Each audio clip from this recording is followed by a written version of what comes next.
discrimination, no social inequity, and no poverty. But I'm not here to talk about different countries, nor different ethnicities. I'm here to talk about two different species, human and artificial intelligence. Imagine a world where AI can run for presidential elections, becoming world leaders. A world where we pursue the equity between human and AI instead of the equity within human society. Now, is that a horrifying future to think about, or is it something that will inevitably happen? What will the future be like? We see that to give the same statuses to AI as human, for them to coexist with us. One important thing that AI is lacking, that science has not even yet proven, is a consciousness of artificial intelligence. We simply can't tell when will AI ever gain their own consciousness, which creates a roadblock to the coexistence of human and AI. However, what we also see is that the intelligence of AI is growing at a rapid rate. Noting that the average intelligence of most AI only reaches to the equivalency of a 4-year-old in the year of 2013. However, reaching to the equivalency of a well-developed adult in the year of 2029. We see that the intelligence of AI is growing at a rapid rate, such that maybe one day no human will be able to understand the intentions or the mindsets or the logic or the intelligence of AI. Now, this still brings back to the most generic problem that we have been talking about, the consciousness of AI. The most foreign question that we think of when we see artificial intelligence: can AI think? Now, this can only be illustrated by two important people, Alan Turing and John Searle. Now, both of them have made two very famous tests on the topic of the AI consciousness. Let's start with Alan Turing. Alan Turing, often claimed as the father of computers. He strongly believes that computers can think by themselves, and he designed a specific test to prove his point. Now, let's go through the test together. As a rational person, you're being put into a room while a computer is being put in another. Your friend, she gives a series of questions to both at the same time and waits for a response. Alan Turing believes that if the judge fails to identify which response is from whom, the computer has the ability to think. So ultimately, what he is telling you is that if a computer can respond like any other rational person would, it has the ability to think like us. However, let's not jump to conclusion too fast, because we have to take a look at another test that John Searle built to defeat what Alan Turing has told you. What John Searle built is another test, which is called the Chinese room test. But you can think of any other languages that you don't speak, if you do speak Chinese in this case. Now let's walk through this test again together. You're again being put into a room, however with a small window on it.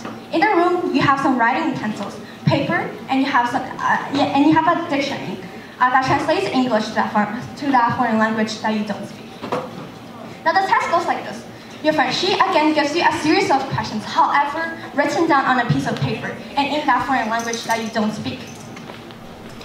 And she passes that to you through the window. What we're going to do is that we're going to use the dictionary as a translator from the foreign language to English and put our response in the foreign language and pass it back outside for the judge. What John Searle is saying is that as long as you and the judge don't have any other verbal communications or don't engage with any other interactions, the judge will believe that you do speak that language.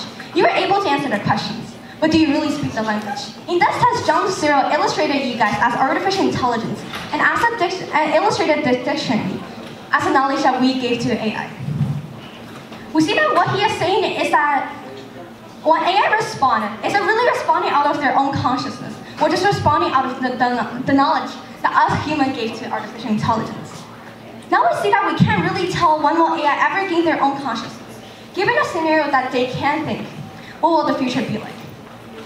Now, the fundamentals of artificial intelligence cautiously states that although we want machines to imitate human mindsets and logic, we still possess the overall power to artificial intelligence because of the risk of their consciousness. Now, what exactly are these? Let's start with why are us human the dominant species? We see that human has the most intelligence, and we have the most strategies and the skills for us to be kept on the top of the food chain. And this is used to other species in our own benefits. We see that once artificial intelligence do gain their consciousness, do have a separate mindsets than us humans. They have nothing different than us. They have separate intentions and separate mindsets in comparison to us humans. We see that in that case, with the rapid growing rate of intelligence of AI, we see that we're going to start to lose control over artificial intelligence in that case. We see that now we have something that will work more efficient, learn faster, and has a higher efficiency in everything that us humans do.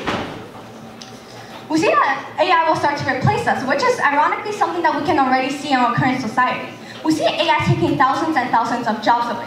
Because let's be honest, who wouldn't want to use something that's more efficient and cheaper? Ironically, now we have to compete with something that we created for our own benefits. Another problem with AI is problems with AI consciousness is not only because of them taking the jobs away from us, but there are bigger problems, such that if they do gain their own consciousness, with the higher intelligence, will they really submit under human regulations? Given this scenario, do you really think this will lead to the coexistence of human and AI, which is a replacement of human and AI?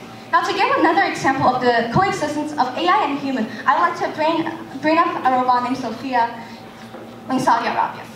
Now, she is a robot that has been declared as citizens in many developed nations. We see that she does not only have the citizenship, she also has the ability to see, hear, recognize people, initiate conversations, and she even accepts interviews like any other celebrities would on televisions.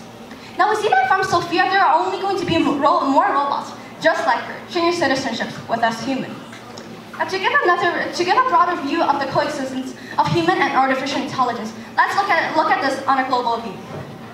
We see AI police stations in China, then we even see AI farmers in Russia, Brazil, Argentina. We see AI lawyers and AI financial accountants in London, then lastly we even see AI genetics editing in embryos in Japan. We see that AI is not only capable of things that we can do, but things that us humans are never capable of. Will this great technological revolution really lead to a coexistence of human and artificial intelligence? Or just a replacement of artificial intelligence to us humans? Thank you.